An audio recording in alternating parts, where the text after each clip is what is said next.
Greater Bengaluru ಪಾಲಿಕೆಗೆ ಚುನಾವಣೆ ಆಗುತ್ತೋ ಇಲ್ವೋ ಗೊತ್ತಿಲ್ಲ. ಅದಕ್ಕೆ ಬೇಕಾದಂತಹ ತಯಾರಿಗಳಂತೂ ನಡೀತಾ ಇದೆ. ಯಾವಾಗ ಚುನಾವಣೆ ನಡೆಯುತ್ತೆ ಅನ್ನೋದು ಇನ್ನೂ ಕನ್ಫರ್ಮ್ ಆಗಿಲ್ಲ. ಆದರೆ ವಿವಿಧ ವಾರ್ಡ್ ಮೀಸಲಾತಿಗೆ ಬೇಕಾದಂತಹ ಮಾರ್ಗಸೂಚಿ ಅಂತೂ ಬಿಡುಗಡೆಯಾಗಿದೆ. ಅದರ ಡೀಟೇಲ್ಸ್ ಇಲ್ಲಿದೆ ನೋಡಿ.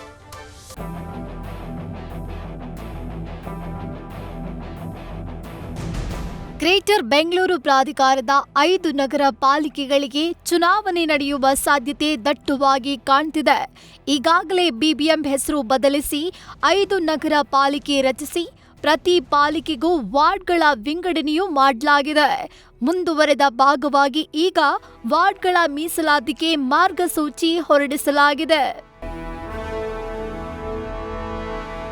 ಗ್ರೇಟರ್ ಬೆಂಗಳೂರು ಆಡಳಿತ ಕಾಯ್ದೆ 2024ರಂತೆ ರಚನೆಯಾಗಿರುವ 5 ನಗರ ಪಾಲಿಕೆಗಳ ವಾರ್ಡ್ ಮೀಸಲಾತಿ ನಿಗದಿಪಡಿಸಲು ನಗರಾಭಿವೃದ್ಧಿ ಇಲಾಖೆಯ ಹೆಚ್ಚುವರಿ ಮುಖ್ಯ ಕಾರ್ಯದರ್ಶಿ ಅಧ್ಯಕ್ಷತೆಯಲ್ಲಿ ಸಮಿತಿ ರಚಿಸಿತ್ತು.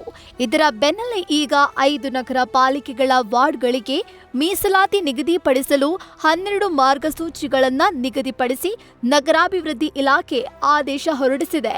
ಆ ಮಾರ್ಗಸೂಚಿಯಲ್ಲಿರೋದೇನು ಅಂದ್ರೆ 2011ರ ಜನಸಂಖ್ಯೆಯನ್ನು ಆಧರಿಸಿ ಮೀಸಲಾತಿ ನಿಗದಿ ಮಾಡಬೇಕು ಅಂತ ಕಮಿಟಿ ಹೇಳಿದೆ.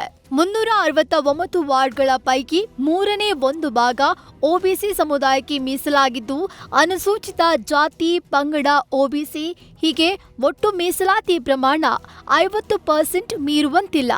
ಒಂದು ವೇಳೆ 50% ಮೀರಿದ್ರೆ ಆಯಾ ಜಾತಿಗೆ ಅನುಗುಣವಾಗಿ ಮೀಸಲು ಸ್ಥಾನ ಇಳಿಕೆ ಮಾಡಲಾಗುತ್ತೆ. ಮೀಸಲಾತಿ ಇಲ್ಲದ ಸ್ಥಾನಗಳಲ್ಲೂ 50% ಸ್ಥಾನಗಳು ಮಹಿಳೆಯರಿಗೆ ಮೀಸಲಿಡಲಾಗುತ್ತೆ. 50ರಷ್ಟು ವಾರ್ಡ್ಗಳು ಮಹಿಳೆಯರಿಗೆ ಮೀಸಲು ಮಾಡುವಂತೆ ಕಮಿಟಿ ಸೂಚಿಸಿದೆ ಎನ್ನಲಾಗ್ತಿದೆ.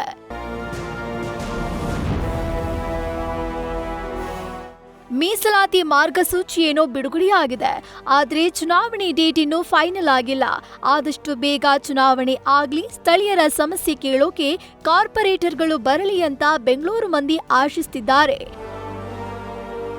Bharat Krishnappa, news first, Bengaluru.